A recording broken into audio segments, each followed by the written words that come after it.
All right, welcome back to the channel. Today we have another very exciting unboxing. This is one, believe it or not, actually passed on a number of years back, despite my AD saying that it was one to own. I didn't pull the trigger at the time, and he was gracious enough to give me another shot at it here a couple weeks ago. And actually was sent to a different address by accident. That's why it's in this different FedEx box. Made its way back. And here we are to open it up for you this evening. Very excited. It is the 228235. It's the date olive dial rose gold. This is the 60th anniversary. I think it was released in 2018, I believe, 2016 or 2018 for the 60th anniversary. So, as with Rolex, all green dial. I believe this is true. Maybe it's not. You can correct me in the comments if I'm wrong. All green dial watches are anniversary pieces. Oh yeah, that looks great. Let's pop off the bezel protector there. That is, can I turn it around there? That is friggin' awesome looking. So this is the Rolex, the rose gold presidential bracelet with the olive dial with the Roman markers and obviously the day function and date. Man, that looks really, really nice.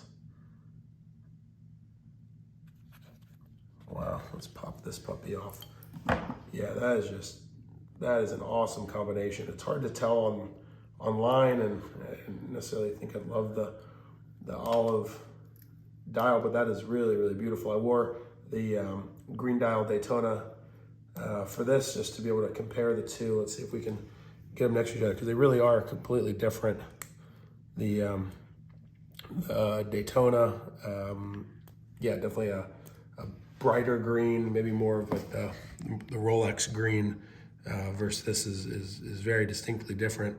Oh, with a bit of a sunburst to it too on the olive. It's not a solid matte like I thought it would be either. Oh, that is really, really neat looking.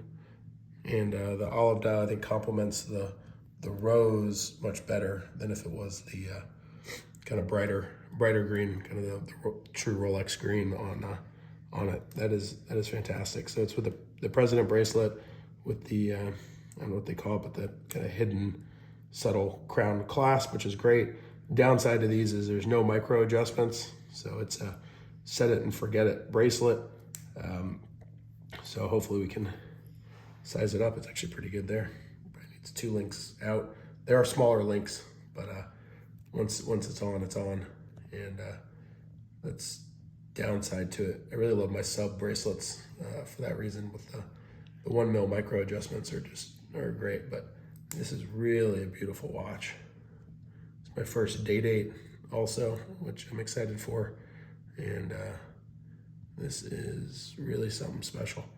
So yeah, 40 millimeter, sits pretty flush on the wrist too. I mean, this is Daytona that sits flush, so for being an extra complication of the watch, it really adds no size. I'm just going from just eyeballing it here. It feels thinner than the Sky Dweller for sure, and which obviously Sky Dweller has incremental complication, but yeah, it sits really flat against the wrist. The presidential bracelet kind of sits down easy flush there, and let me take off the Daytona here and just put it on one last time. This is a gorgeous watch.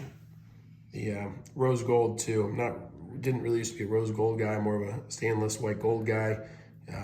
Really enjoy the yellow gold green dial for fun occasions, but if you, I think, have any kind of darker skin complexion or tan, I think I gotta go to the beach a little bit more to really show this off properly. But this rose gold is really a nice color, and with the olive dial, really, really pops. So that is that. I'm super pumped, excited to size this up and give it a spin here the next couple days.